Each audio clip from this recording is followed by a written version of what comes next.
Welcome to our daily devotional series, The Daily Herald. I pray that these messages will come to you as an encouragement and a reminder to be heralds of the Lord daily. God bless you. Jesus provided a model of character. November 3.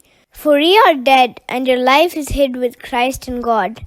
When Christ, who is our life, shall appear, then shall ye also appear with him in glory. Colossians 3:4. Let your light shine forth in good works, said Christ. Ye are the salt of the earth. But if the salt has lost his savour, wherewith shall it be salted? It is henceforth good for nothing, but to be cast out and to be trodden under foot of men.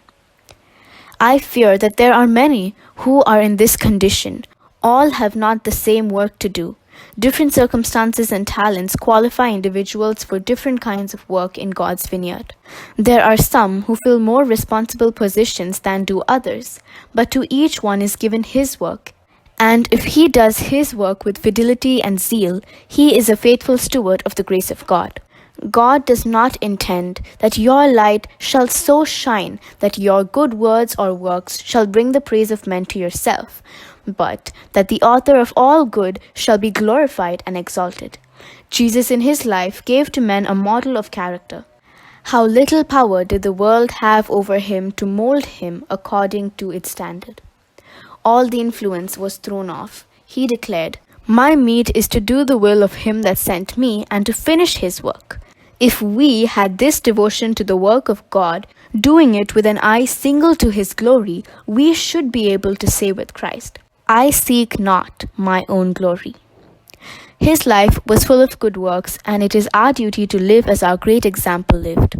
Our life must be hid with Christ in God, and then the light will be reflected from Jesus to us, and we shall reflect it upon those around us, not in mere talk and profession, but in good works and by manifesting the character of Christ.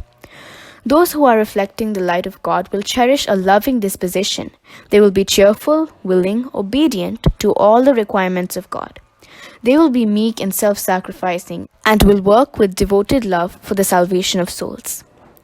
All who are true light bearers will reflect light upon the pathway of others.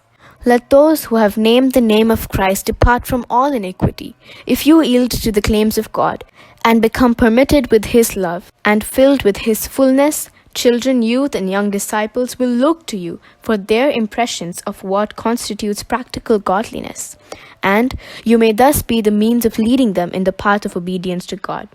You will then be exerting an influence which will bear the test of God, and your work will be compared to gold, silver, and precious stones, for it will be of an imperishable nature.